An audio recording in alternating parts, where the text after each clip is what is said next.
तो साଙ୍ଗମାନେ ଆପଣମାନେ जुआड़े भी जातु आजिकल मुद्रास्फीतिर समस्या सबुआड़े लगी रही। यह मध्यरु विद्युत बिल हेउची एक बड़ समस्या जहाँकि लोक मानक बहुत अर्थ खर्च करिबार पड़ुची। तो सेथिलागि एक ए समस्यार समाधान पाई एक भल उपाय रही अछि जहाँको आमे माने समस्त व्यवहार कले मुद्रास्फीतिरु मुक्ति पाई परिया।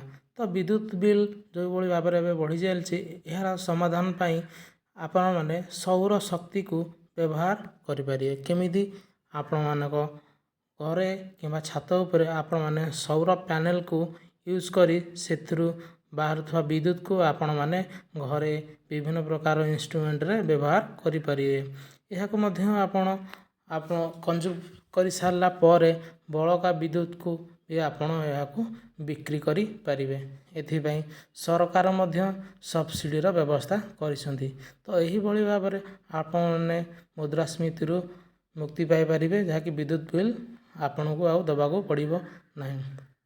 तो सांग माने चैनल को सब्सक्राइब करंतु एवं ए भली भाव भल वीडियो आपण माने पाई परिबे।